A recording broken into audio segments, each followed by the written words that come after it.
Hey everyone, welcome to this explainer. I'm Dr. Chem, and today we're decoding the universal translator of data. We are talking about the standard normal distribution and z-scores. So let's just dive right into the elegant mathematics that actually govern the sheer chaos of the natural world. Have you ever wondered why so many things in our lives just seem to magically cluster around an average? I mean, think about it. From the heights of people you pass on the street to the results of standardized tests taken across the globe, there's this hidden architecture to reality. And today, we are going to demystify that architecture. Right off the bat, I want you to burn this specific sequence of numbers into your memory. 68, 95, 99.7. Now, this isn't a locker combination, and it's definitely not a random sequence. This is the empirical rule. It's essentially the mathematical key to predicting almost everything measurable in our world. What this sequence tells us is exactly how data behaves when it follows a natural, normal distribution. As we go through this cinematic lecture, you are going to see exactly how these three simple numbers empower us to make incredibly accurate predictions about human heights, exam results, and honestly, virtually any other naturally occurring phenomenon. But before we get ahead of ourselves, we have to ask a really fundamental question. Why do things as completely unrelated as human heights and standardized test scores mysteriously form the exact same shape when we graph them? Well, the answer lies in something called the central limit theorem. You see, this famous bell curve emerges completely naturally whenever a value is the result of countless small, independent, random factors all combining together in reality. Take human height, for example.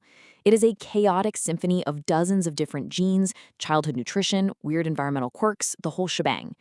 Yet, when all those minor, unpredictable elements combine, their collective impact invariably coalesces into this beautiful, symmetrical bell shape. So let's lock down exactly what we are looking at here. A normal distribution is a symmetric, continuous, bell-shaped probability distribution, and it's built on just two core parameters. First, you have the mean. We represent this with the Greek letter mu, and it anchors the exact center of our distribution. Then you have the standard deviation, represented by the Greek letter sigma, which dictates how wide or narrow that bell stretches away from the center. And here is the truly magical property. Because it's a probability distribution, the total area under this continuous curve always equals exactly 1. Literally 100% of all possible outcomes are contained right inside that shape. Okay, so let's see how this builds into a real-world problem.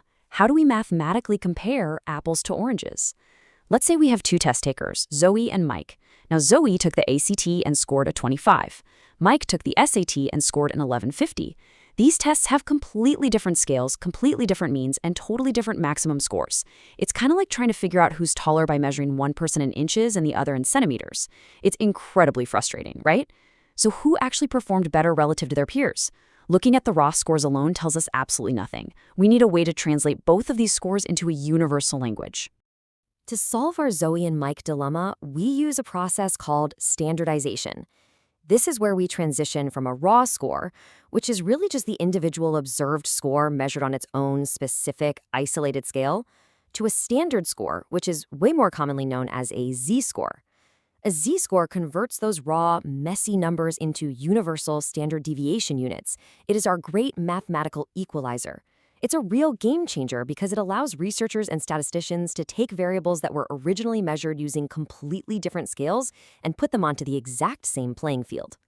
Unveiling the mechanism behind this translation brings us to this beautifully simple yet phenomenally powerful equation. Z equals the raw score minus the mean, all divided by the standard deviation. That is it. Seriously, by subtracting the mean, we are deliberately centering our specific data point right around 0. And by dividing by the standard deviation, we're scaling it so that our new unit of measurement is quite literally standard deviations away from the average. A positive z-score means you're above average. A negative z-score means you're below average. And a z-score of exactly 0, well, that means you are dead center on the mean.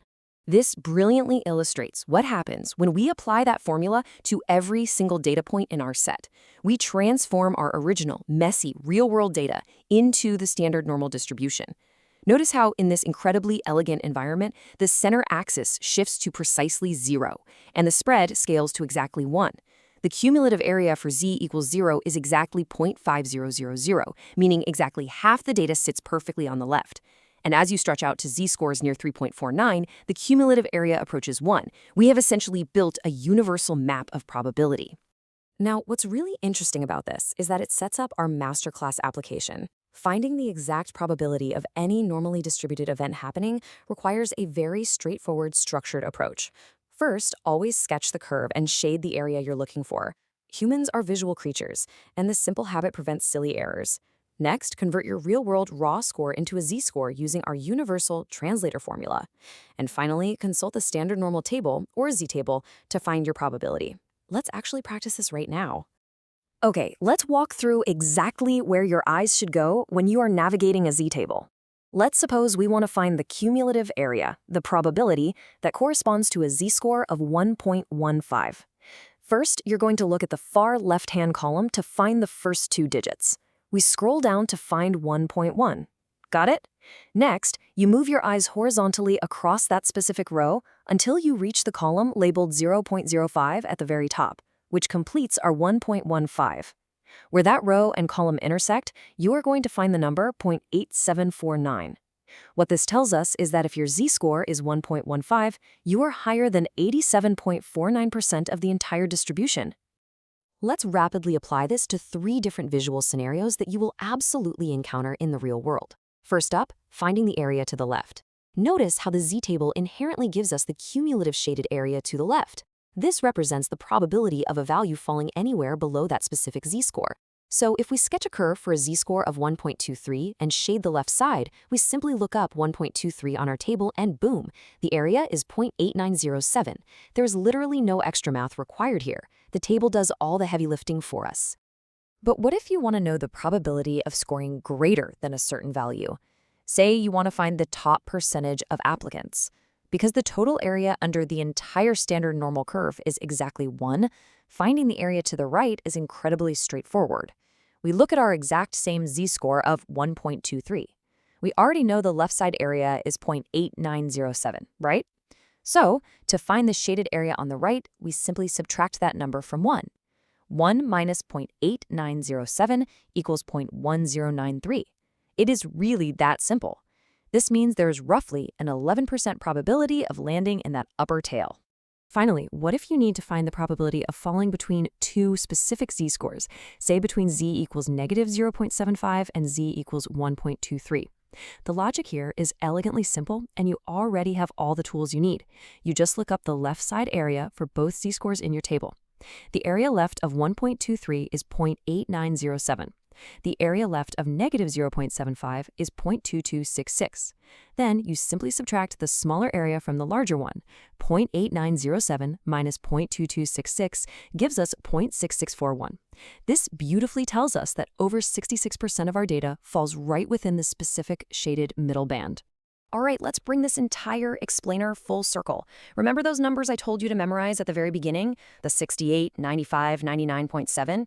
Let's project those right onto our standardized curve. Just watch how perfectly these numbers map out.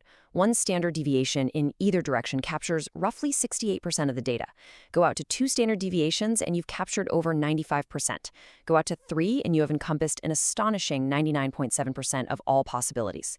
These standard deviation units perfectly and predictably slice up probability no matter what original data you started with. So that brings us to our final thought. The standard normal distribution and z-scores, they aren't just abstract equations trapped in some dusty textbook. They are incredibly powerful predictive lenses for viewing reality. They allow us to cut right through the noise, compare completely different phenomena, and find the true signal hidden in the data. If the universe inherently clusters around the mean, what hidden patterns in your own business, your own studies, or honestly your own life could you uncover if you just started standardizing your data? Something to think about. I'm Dr. Chem. Thank you so much for learning with me today, and keep questioning the data around you.